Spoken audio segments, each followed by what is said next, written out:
got home, and it was almost daylight then. And I had a responsibility at the shipyard. I was a foreman there. And I told my wife, I said, I'm going to work.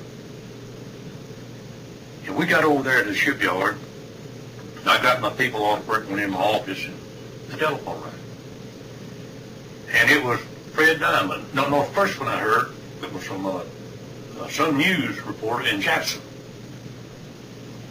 And was asking me what had happened to Calvin and me the night before. Well, I just hung up on him. I didn't know, how did they find it out? Right. But then the telephone rang again. It was Fred Diamond, the sheriff. And I said some bad words to him and told him that news reporter had already been trying to contact him. He said, well, I don't know, Charlie, how it got out of this hole, but it got slipped out somewhere. So by that time, that day, it was all over the world. My oldest son was he was in the Marine Corps, but he was in Vietnam, but he was in Okinawa at that time.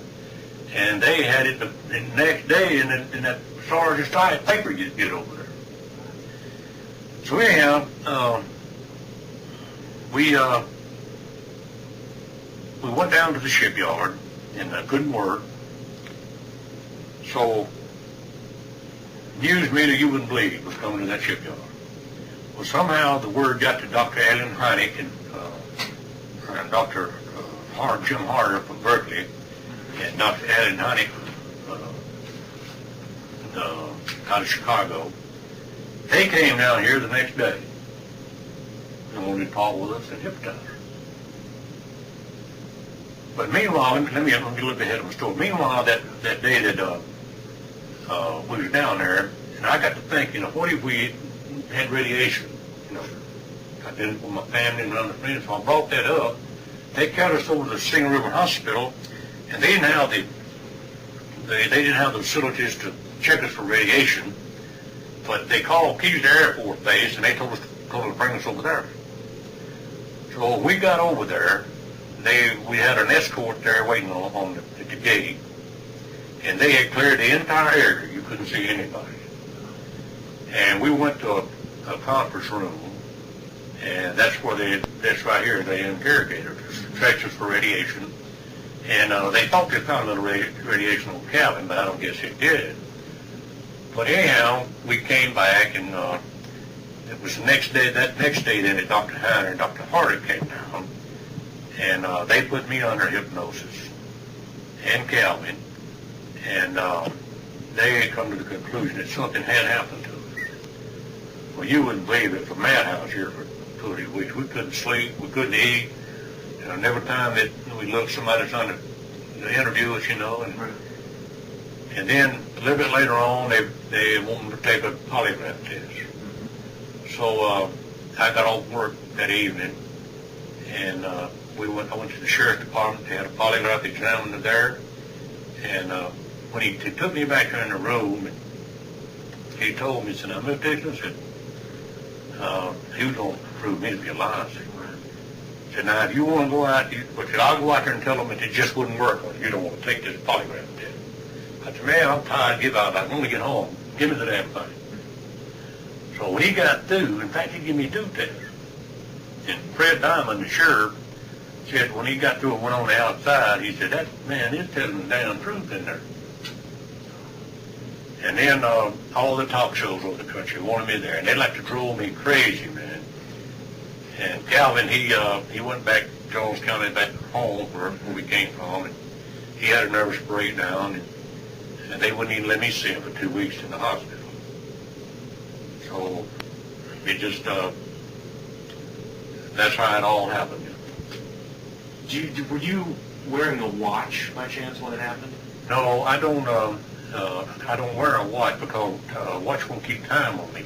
Now, the reason I say it won't keep time on me, I've tried every kind to be thought of, and when I was in Korea, we'd capture those North Koreans and Chinese. They'd be took all kinds of watches off the GI. And I tried every kind of watch I could think of. They wouldn't keep correct time on me. I just wondered if you knew how long that you had been. No, we don't know. We don't know. We went back several times to try to reenact it, how long it possibly could have been. It could have been 2 or 3 hours, or it could have been less than that, we don't know.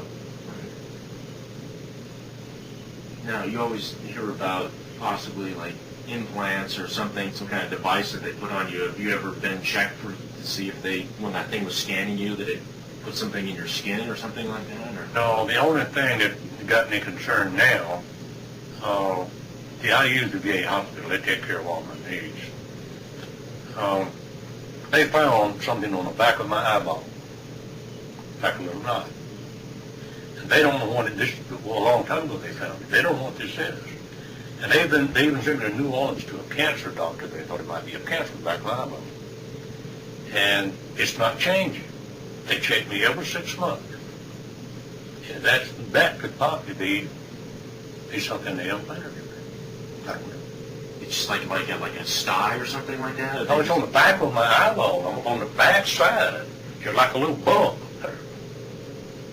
That's what they tell me, what the doctors tell me, you know. Was this your first experience, you remember, when you were younger, or even now? Are you still getting visited, or? Well, I didn't know it at that time, but under hypnosis, I don't want to elaborate on this very much. I did find out that, yes, I had been contacted when I was young in Jones County years ago. And I'm not prepared to talk about that. And yes, I've been in contact a lot of times with them since then. But I'm not going to talk about that today either. But I will when the time comes. But I know you don't want to get into it, but the type of contact, is it you like maybe getting a feeling, or you don't physically see them anymore? No. Well, I did. It's in the book. We saw, it was a different craft. My entire family was with me. The next year, on Mother's Day, we went home to spend Mother's Day on the farm with my mother and Dad, and we would come back late at night. And it was a big ship. My wife became hysterical, and my daughter, she's grown now, had 2 kids. She was a baby. It woke her. She was screaming. And I was trying to get out and go to the garage, just off the side, and then him wouldn't let me go. And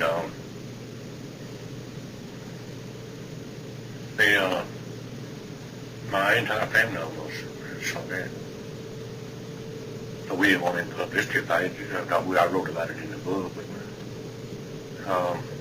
it's something that we'll never get over, and I don't know how it all will eventually turn out. I don't know.